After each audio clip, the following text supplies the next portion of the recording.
ಶಿರಾದಲ್ಲಿ ಯಚಂದ್ರ constituency, ಈಗ ನಮ್ಮ ಗೋವಿಂದಪ್ಪ ಅವರ ಕಾನ್ಸ್ಟಿಟ್ಯೂನ್ಸಿ ಇಲ್ಲಿ ಈಗ ಪ್ರಾರಂಭ ಆಗಿದೆ. ಈಗಾಗಲೇ ಕೊಟ್ಟಿದೆ. ಇದು ರೈತರಿಗೆ ಅನುಕೂಲ ಮಾಡುವಂತ ಒಂದು ಕಾರ್ಯಕ್ರಮ. ಬಹುಶಃ ನಮ್ಮ ಮುಖ್ಯಮಂತ್ರಿ ಸಿದ್ದರಾಮಯ್ಯಜಿಯವರು ಸಂಪೂರ್ಣವಾಗಿ ಇನಿಷಿಯೇಟಿವ್ ತೆಗೆದುಬಿಟ್ಟು ಸಪೋರ್ಟ್ ಮಾಡಿ ಇದು ನಾವು ಅಗ್ರಿಕಲ್ಚರ್ ಯೂನಿವರ್ಸಿಟಿಯಲ್ಲಿ ನಾವು ಇದಕ್ಕೆ ಚಾಲನೆ ಆಗ ಟೈಮಲ್ಲಿ ಕೊಟ್ಟಿದ್ದೀವಿ. ಮಾರ್ಚ್ 15ಕ್ಕೆ ಕೊಟ್ಟಿದ್ವಿ. ಇನ್ನು ಕೆಲವೇ ತಿಂಗಳಲ್ಲಿ ಎಲ್ಲ ಒಂದು 50% 3000 ಮೆಗಾವಾಟ್ 50% ಇನ್ನು ಕೆಲವೇ ತಿಂಗಳಲ್ಲಿ ಅದೆಲ್ಲ ಆಗ್ತದೆ. ಇದರಿಂದ ಉದ್ದೇಶ ಏನಂತ ಹೇಳ್ಬಿಟ್ರೆ, ಯಾವುದು ನಮ್ಮ ಸಬ್ಸ್ಟೇಷನ್ ಇದೆ ಆ ಸಬ್ಸ್ಟೇಷನ್ ಕೆಪಾಸಿಟಿ ಎಲ್ಲ ನಾವು ತಿಳ್ಕೊಂಡು ಮಾಡಿ ಈಗಾಗಲೇ ಟೆಂಡರ್ ಕರೆದಿವಿ. Tariff based tender. ಇದರಲ್ಲಿ ಸರ್ಕಾರದಿಂದ ದುಡ್ಡು ಮಾಡೋದಿಲ್ಲ. ಅವ್ರು ಟೆಂಡರ್ ಯಾರು ತಗೊಳ್ತಾರೆ ಅವರೇ ಇದನ್ನ ಮಾಡಿ ಸರ್ಕಾರದಿಂದ ಏನ್ ಮಾಡ್ತೀವಿ ಆ ಪವರ್ನ ಪರ್ಚೇಸ್ ಮಾಡ್ತೀವಿ. ಈಗ ಇವರು ನಾವು ₹3.17 ತನಕ ಕೊಡ್ಬೋದು ಅಂತ ನಾವು ರೆಗ್ಯುಲೇಟರಿ ಅಥಾರಿಟಿ ಅವರು ಹೇಳಿದ್ದಾರೆ. ಅದರ ಪ್ರಕಾರ ಟೆಂಡರ್ ಕರೆದಿದ್ದೀವಿ.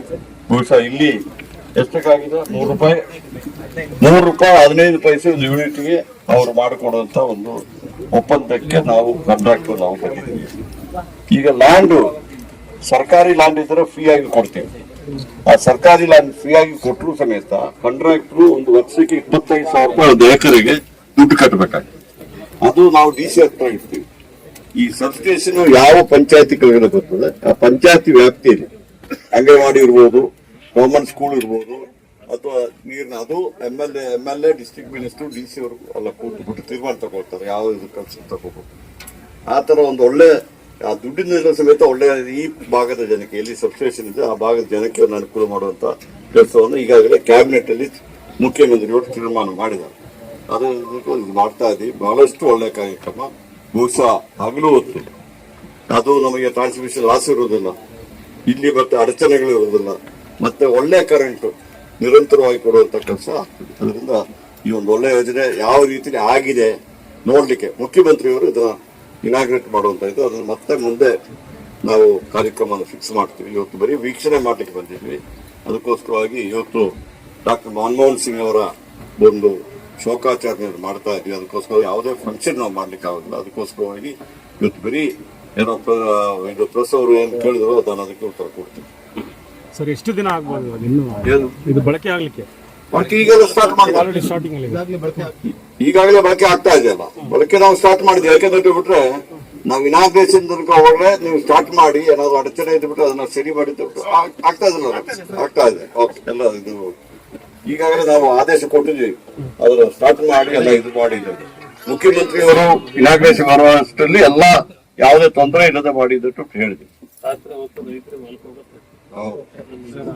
ರಾತ್ರಿ ಹೊತ್ತು ಹೊಲಕ್ಕೆ ಹೋಗುತ್ತೆ ಕಡಿಮೆ ದರದಲ್ಲಿ ನಮಗೆ ನಾವೀಗ ರೈತರಿಗೆ ಫ್ರೀ ಕೊಡ್ತಾ ಇದ್ದೀವಿ. ಅದೆಲ್ಲ ಇನ್ನೂ ಇವ್ರದ್ದು ಕಡಿಮೆ ದರದಲ್ಲಿ ಅಂದ್ರೆ ₹3.15 ಕಡಿಮೆ ದರದಲ್ಲಿ ಬರ್ತದೆ. ಬಹುಶಃ ಜನರಿಗೆಲ್ಲ ಒಳ್ಳೆಯದು ಆ ಥರ ಕೆಲಸ ಮಾಡ್ತಾರೆ. ಸರ್, ಅಕ್ರಮ ಸಕ್ರಮ ಯೋಜನೆಯಲ್ಲಿ 1,000ಕ್ಕಿಂತ ಹೆಚ್ಚು ರೈತರು ನೋಂದಣಿ ಮಾಡಿದ್ದಾರೆ. ಸರ್ಕಾರ ದುಡ್ಡು ಕೂಡ ಕೊಟ್ಟಿದೆ. ಕಾಂಟ್ರಾಕ್ಟ್ 8 ತಿಂಗಳಾದ್ರೂ ಕೆಲಸನೇ ಮಾಡಿಲ್ಲ. ಇಲ್ಲಿವರೆಗೂ ಕೂಡ 8 ಹೋಮ್ ಸೆಕ್ಟರ್ ಮಾತ್ರ ವಿದ್ಯುತ್ ಸರ್. ಈಗ ನಾವು ಕ್ಯಾಬಿನೆಟ್ ಅಲ್ಲಿ 23 ಯಾವ ಡೇಟ್ ಕ್ಯಾಬಿನೆಟ್ ಅಲ್ಲಿ ಡಿಸಿಷನ್ ತಗೊಂಡಿದ್ದೀವಿ. ಸೆಪ್ಟೆಂಬರ್ನಲ್ಲಿ ಕಟ್ ಆಫ್ ಡೇಟ್ ಇರುವುದು. ಅಲ್ಲಿ ತನಕ ಯಾರು ದುಡ್ಡು ಕಟ್ಟಿದ್ದಾರೆ, ₹50 ಕಟ್ಟಿದ್ದಾರೆ, 10,000 ಕಟ್ಟಿದ್ದಾರೆ, 25,000 ಎಲ್ಲ ರೈತರಿಗೆ ಅಕ್ರಮ ಸಕ್ರಮದಲ್ಲಿ ನಾವು ಸರ್ಕಾರದವರೇ ಮಾಡಿಕೊಟ್ಟಿದ್ವಿ. ಕೆಲಸ ವಹಿಸಲಾಗಿದೆ. ಈಗ ಏನಾಗಿದೆ ಅಲ್ಲಿ ಇಲ್ಲಿ ಈಗ 4,500,000 ಲಕ್ಷ ಪಂಪ್ ಸೆಟ್ಗಳಿತ್ತು. 4,500,000 ಲಕ್ಷ ಪಂಪ್ ಸೆಟ್ಗಳಿಗೆ ಈಗಾಗಲೇ ನನಗೆ ಗೊತ್ತಿರುವಾಗ 2 ಲಕ್ಷಕ್ಕಿಂತ ಹೆಚ್ಚು ಪಂಪ್ ಸೆಟ್ಗೆ ಈಗಾಗಲೇ ಕೊಟ್ಟಿದ್ದೀವಿ. 4,500,000 ಲಕ್ಷ ಬಾಕಿ ಸಮೇತ ಕೊಡ್ತೀವಿ. ಈಗ ಅದೇನು ತೊಂದರೆ ಇಲ್ಲ, ಕೊಡ್ತೀವಿ. ಏನು ಒಂದು ಕಂಡೀಷನ್ ಹಾಕಿದೆ ಅಂದ್ರೆ 500 ಮೀಟರ್ ಒಳಗಡೆ ಅಂದ್ರೆ ಗ್ರಿಡ್ ಇದೆಯಲ್ಲ, ಇದು ಹೋಗುತ್ತೆ, ಸತಿ ಹೋಗುತ್ತಲ್ಲ, 500 ಮೀಟರ್ ಒಳಗಡೆ ಇದ್ರೆ ನಾವೇ ಹಾಕೋ. 500 ಮೀಟರ್ಗಿಂತ ಹೆಚ್ಚಿಗೆ ಇದೆ ಅದು ಇದು ಮಾಡಿ ಸೋಲಾರ್ ಪಂಪ್ ಸೆಟ್ ಅದೇನಿದ್ರೆ ಕುಸುಮ್ ಬಿ ಅದರಲ್ಲಿ ಮೊದಲು 60% ಕೊಡ್ತಾ ಇದ್ದೀವಿ. ಈಗ 80%, 50% ಸ್ಟೇಟ್ ಗವರ್ಮೆಂಟ್ ಕೊಡ್ತೀವಿ, 30% ಸೆಂಟ್ರಲ್ ಗವರ್ಮೆಂಟ್ ಕೊಡ್ತಾರೆ, 80% ಕೊಡ್ತೀವಿ. ರೈತರು ಏನಂದ್ರೆ ಅವ್ರು ಬಾಯಿ ತರಿಬೇಕು, ನೀರು ಬಿಡ್ಬೇಕಷ್ಟೇ. 500 ಮೀಟರ್ಗೆ ಪಂಪ್ ಅವರೇ ಕೊಡ್ತಾರೆ, ಅವೇ ಕೊಡ್ತೀವಿ. ಮತ್ತೆಲ್ಲ ಪೈಪು ಮೀಟ್ರು ಎಲ್ಲ ನಾವೇ ಮಾಡಿಕೊಡ್ತೀವಿ 20%. ಅದು 20% ಯಾರು ದುಡ್ಡು ಕಟ್ಟಿದ್ದಾರೆ ಆ ದುಡ್ಡಿಗೆ ಅಡ್ಜಸ್ಟ್ ಮಾಡ್ತೀವಿ. ಅದನ್ನ ಅಡ್ಜಸ್ಟ್ ಮಾಡ್ಲಿಕ್ಕೆ ಎಲ್ಲ ಕ್ರಮ ತಗೊಳ್ತೀವಿ. ಆ ಥರ ಮಾಡ್ತಾರೆ. ಈಗ ಎಷ್ಟಾಗಿದೆ ರಮೇಶ್? ಯಾರು ಎಕ್ಸಿಕ್ಯೂಟಿವ್ ಇಂಜಿನಿಯರ್? ಎಕ್ಸಿಕ್ಯೂಟಿವ್ ಯಾರಿದ್ದಾರೆ ಇಲ್ಲಿ ನೋಡೋರು? ನೋಡಿ, ಸೂಪರ್ ಲೀಗ್ ಇಂಜಿನಿಯರ್ ಗೊತ್ತಾಗ್ತದೆ. ಲೋಕಲ್ ಅಲ್ಲಿ ಯಾರಿದ್ದಾರೆ ಇಂಜಿನಿಯರು? ಇವರು ಈಗ ಅಕ್ರಮ ಸಕ್ರಮ, ನೀವು ಅಕ್ರಮ ಸಕ್ರಮ ಅಂತ ಹೇಳ್ತೀರಾ? ನೋಡಿ, ವರ್ಕ್ ಸ್ಟಾರ್ಟ್ ಆಗಿದೆ ಅಂತ ಅವರು ಹೇಳ್ತಾರೆ. ಒಟ್ಟು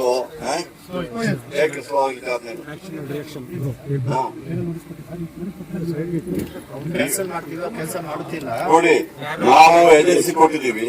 ಈಗ ನೋಟಿಸ್ ಕೊಟ್ಟಿದ್ದೀವಿ, ಕ್ಯಾನ್ಸಲ್ ಮಾಡ್ತಿದ್ರೆ ಈ ತಿಂಗಳಿಂದ ಸ್ಟಾರ್ಟ್ ಮಾಡ್ತಾರೆ. ನಾವು ನಮ್ ಕೆಲಸ ಮಾಡಿದೀವಿ. ಅದೇ ಅದನ್ನ ನೋಡಿ, ಅವರೆಲ್ಲ ಹೇಳ್ತಾರೆ. ಅವ್ರು ಹೇಳೋದಿಲ್ಲ. ನೋಡಿ, ಏಜೆನ್ಸಿ ಕೊಟ್ಟಿದ್ದಾರೆ, ಅವ್ರು ಕಾಂಟ್ರಾಕ್ಟರ್ ಬರ್ಬೇಕಲ್ಲ, ಅವರು ಬಂದ್ಬಿಟ್ಟು ಮಾಡ್ಬೇಕಲ್ಲ. ಅವನು ಶೋ ಮಾಡಿದಂತೆ ನಮ್ ಡಿಪಾರ್ಟ್ಮೆಂಟ್ ಇಂದ ಕ್ಯಾನ್ಸಲ್ ಮಾಡಿ ಕೊಟ್ಟ ಮೇಲೆ ಈಗ ನಾವು ಸೂಪರ್ ಲೀಗ್ ಇಂಜಿನಿಯರ್ ಹೇಳ್ತಾರೆ ಸ್ಟಾರ್ಟ್ ಮಾಡಿದ್ದಾರೆ ಅಂತ ಹೇಳಿದ್ರೆ MLA ಅವರು ಸಮೇತ ಸಾಕಷ್ಟು ಅದಕ್ಕೆ ಒತ್ತಡ ಹಾಕಿರ್ತಾರೆ. ಕೆಲಸ ಆಗ್ತಾರೆ. ಈಗ ನಮ್ಗೆ ನಾನು ಹೇಳಿದಲ್ಲ, 4 ಲಕ್ಷದಲ್ಲಿ ಸುಮಾರು 2.5 ಲಕ್ಷ ಈಗಾಗಲೇ ಮುಗಿದು ಹೋಗಿದೆ. ಇದು ಒಂದೂವರೆ ವರ್ಷದಲ್ಲಿ ಸಂಪೂರ್ಣ 4 ಲಕ್ಷ ಪಂಪ್ ಸೆಟ್. ಅದು ಎಷ್ಟು ವರ್ಷದ 2004 ಇಂದ ಪೆಂಡಿಂಗ್ ಆಗಿರ್ಬೋದು. ಎಲ್ಲ ಮಾಡ್ಲಿಕ್ಕೆ ಕ್ರಮ ತಗೊಳ್ತಾ ಇದೆ. ಯಾವ್ದು ಮೇಲೆ ಎನರ್ಜಿ ಡಿಪಾರ್ಟ್ಮೆಂಟ್ ಹೇಳಿ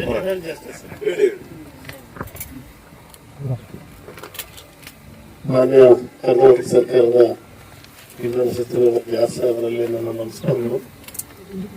ಇಲಾಖೆ ಎಲ್ಲ ಅಧಿಕಾರಿಗಳು ಕೂಡ ಇಲ್ಲಿ ಬಂದಿರ್ತಕ್ಕಂಥ ತುಂಬಾ ಸಂತೋಷವಿದೆ. ಕಳೆದ ತಿಂಗಳಲ್ಲಿ ಈ ಸೋಲಾರ್ ಪ್ಲಾಂಟ್ ಅನ್ನು ಹಾಕಲಿಕ್ಕೆ ಸಾಹೇಬರು ಈ ಜಾಗ ಕೊಟ್ಟಿದ್ದೀವಿ. ಕಮೆಂಟ್ಸ್ ಆಗಿದೆ. ಇದರಿಂದ ರೈತರಿಗೆ ಹಗಲತ್ತು ತಮ್ಮ ಜಮೀನಿಗೆ ಕರೆಂಟ್ ಕೊಡ್ತಕ್ಕಂಥ ಕೆಲಸವನ್ನ ನಮ್ಮ ಸರ್ಕಾರ ಮಾಡ್ತಾ ಇದೆ. ಇದ್ರ ಜೊತೆಗೆ ನಮ್ಮ ತಾಲೂಕು ಬರಗಾಲದ ತಾಲೂಕು, ಇಲ್ಲಿ ನೀರಾವರಿ ಮೂಲಗಳು ಯಾವುದೂ ಇಲ್ಲ. ನೀರಾವರಿ ಮೂಲ ಏನಿದ್ರು ಸಂಪೂರ್ಣ ಭೂಮಿಯಲ್ಲಿ ಜಲ ತೆಗಿಬೇಕು, ಜಲದಿಂದಲೇ ಬೇಕು. ಸುಮಾರು 60 ರಿಂದ 70 ಸಾವಿರ ಅಕ್ರಮ ಮತ್ತು ಸಕ್ರಮ ಬೋರ್ವೆಲ್ಗಳಿದ್ದಾವೆ.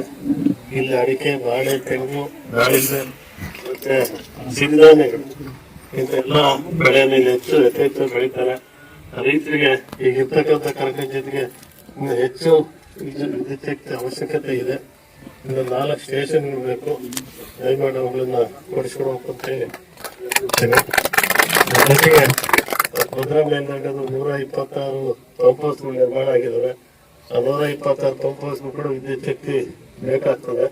ಅದನ್ನು ಕೂಡ ಇಲಾಖೆ ಅಧಿಕಾರಿಗಳ ಜೊತೆ ಮಾತಾಡಿದ್ದೀವಿ. ಆಮೇಲೆ ಭದ್ರಾ ಡ್ಯಾಮಿಂದ ಕುಡಿ ನೀರು ಬರ್ತದೆ, 800 ಕೋಟಿ ರೂಪಾಯಿ ಪ್ರಾಜೆಕ್ಟ್. ಅದು ಕೂಡ ಕೆಲಸ ಮುಗಿತಾ ಇದೆ. ಅದಕ್ಕೂ ಕೂಡ ಹೆಚ್ಚಿನ ವಿದ್ಯುತ್ ಶಕ್ತಿ ಬೇಕಾಗ್ತದೆ ನೀರು ಪಂಪ್ ಮಾಡಲಿಕ್ಕೆ. ಅದಕ್ಕೂ ಕೂಡ ವಿದ್ಯುತ್ ಶಕ್ತಿ ಬೇಕು. ಹಾಗಾಗಿ 4 ಸ್ಟೇಷನ್ಗಳು ಬೇಕು. ದಯಮಾಡಿ ನಿಮ್ಮ ಆದೇಶದ ಮುಖೇನ ನಮ್ಮ ತಾಲೂಕಿನ ಜನಕ್ಕೆ ಒಂದು ಆಶ್ವಾಸನೆ ಕೊಡಬೇಕು. ಈಗ ನಮ್ಮ ಎನರ್ಜಿ ಡಿಪಾರ್ಟ್ಮೆಂಟ್ ಪರವಾಗಿ ನಿಮಗೆ ಅಭಿನಂದನೆ ಸಲ್ಲಿಸ್ತಾ ಇದ್ದೀವಿ. ನೀವು ಮತ್ತು ಜಯಚಂದ್ರ ಅವರೆಲ್ಲ ಈಗಾಗಲೇ ಲ್ಯಾಂಡ್ ಐಡೆಂಟಿಫೈ ಮಾಡಿ ಕೊಟ್ಟು ಕೆಲಸ ಪ್ರಾರಂಭ ಆಗಿದೆ.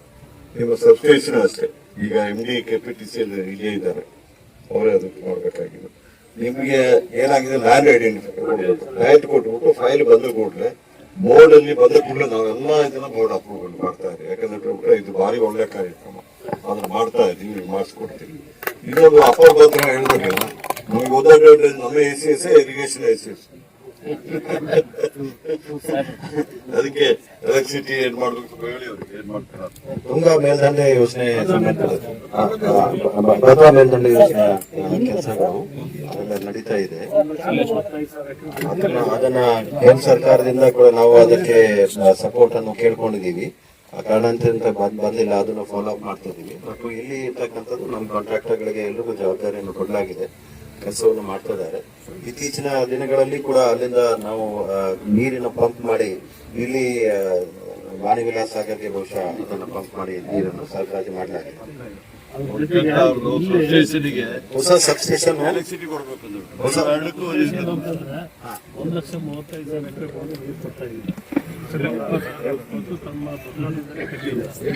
ಅಡಿಷನಲ್ ಅಡಿಷನಲ್ ಕರೆಂಟ್ ಕೊಡ್ತೀವಿ. ಕೊಡ್ತೀವಿ. ಅದು ಏನಿದೆ ಎರಡು ಡಿಪಾರ್ಟ್ಮೆಂಟ್ಗಳನ್ನ, ಎರಡು ವಿಭಾಗಗಳು ಏನಿದೆ, ಎರಡು ಇಲಾಖೆಗಳನ್ನು ಒಗ್ಗೂಡಿಸಿ ಅವ್ರಿಗೆ ಏನ್ ಅವಶ್ಯಕತೆ ಇದೆ ಅದನ್ನು ನಾವು ಜೊತೆಗೆ ಒಂದು ಸಭೆಯನ್ನು ಮಾಡಿ ಅದನ್ನ ನಾವು ವ್ಯವಸ್ಥೆ ಮಾಡ್ಕೊಡ್ತೇವೆ.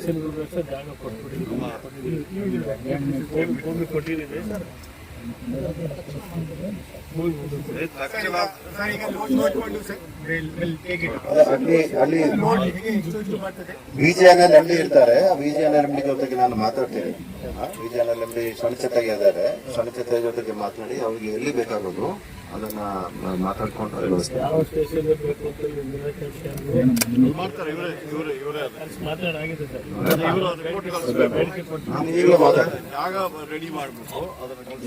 ಈಗಲೇ ಮಾತಾಡ್ತೀನಿ. ಬಹುಶಃ ಅರ್ಧ ತಾಸು ಒಳಗೇನೆ ತಮಗೆ ಏನು ಸ್ಥಿತಿ ಇದೆ ಅದನ್ನ. ಓಕೆ ಸಾಹೇಬ್ರೆ, ತೋಟದ ಮನೆಗಳಿಗೆ ಬಹಳ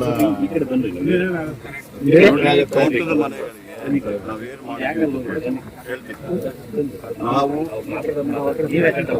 ತೋಟದ ಮನೆಗಳಿಗೆ ಇರಿಗೇಷನ್ IP ಇರೋ ಕಡೆ 3 ಫೇಸ್ ಹಗಲು ಹೊತ್ತು 3 ಫೇಸ್ ಕೊಡ್ತೀವಿ. ರಾತ್ರಿ ನಾವು ಸಿಂಗಲ್ ಫೇಸ್ ಕೊಡ್ತಾ ಇದ್ದೀವಿ. ಸಿಂಗಲ್ ಫೇಸ್ಗೆ ಬರ್ತದೆ. ಆ ತರ ಎಲ್ಲ ತೋಟದ ಮನೆಗಳಿಗೆ ಸಿಂಗಲ್ ಫೇಸ್ ಕೊಡ್ಲಿಕ್ಕೆ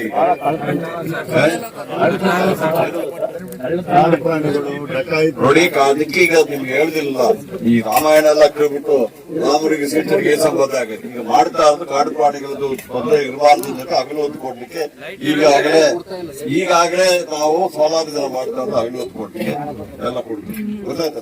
ನೀವು ಯಾರು ಅಪ್ರಿಸಿಯೇಟ್ ಮಾಡೋದಿಲ್ಲಲ್ಲ, ಬರೀ ಪ್ರಶ್ನೆ ಕೇಳ್ತಾ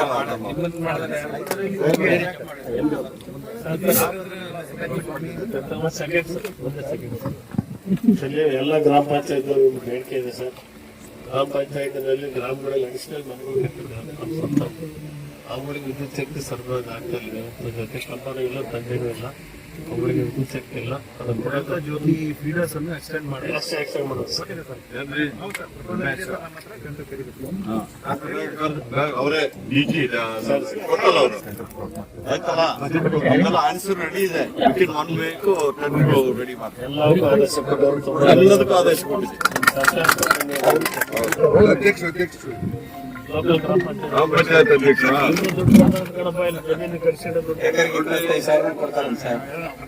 ನೀವು ಸರ್ಕಾರಿ ಲ್ಯಾಬ್ ನಮಗೆ ಕೊಡ್ತಾರೆ. ನಾವು ರೈತರಿಗೆ 1 ವರ್ಷಕ್ಕೆ 25,000 ಅದು ಹೇಳಿದ್ರೆ ನಾವು VC ಹತ್ರ ಇಟ್ಟಿರ್ತೀವಿ. MLA ಮತ್ತೆ ಡಿಸ್ಟ್ರಿಕ್ಟ್ ಮಿನಿಸ್ಟರ್ ತೀರ್ಮಾನ ಮಾಡಬೇಕು. ಅಂಗನವಾಡಿಗೆ ಬೇಕಾ, ವಾಟರ್ ಸಪ್ಲೈಗೆ ಬೇಕಾ, ಹಾಸ್ಪಿಟ್ಲಿಗೆ ಬೇಕಾ, ಯಾವ ರೀತಿ ಸ್ಕೂಲಿಗೆ ಬೇಕಾ ಅಂತ ಹೇಳ್ಬಿಟ್ಟು ಈ ಸಬ್ ಸ್ಟೇಷನ್ ಎಲ್ಲಿ ಬರ್ತದೆ, ಈ ಸೋಲಾರ್ ಸ್ಟೇಷನ್ ಮಾಡೋ ಆ ಪಂಚಾಯತಿ ಕೊಡ್ತೀವಿ. ಅದೇ ವೆರಿ ಗುಡ್. ಸರ್ಕಾರಿ ಭೂಮಿಗೆ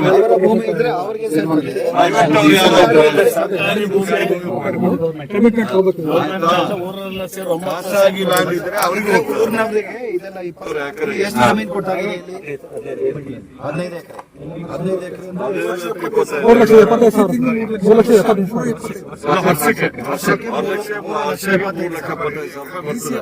ಅದು 25 ವರ್ಷಕ್ಕೆ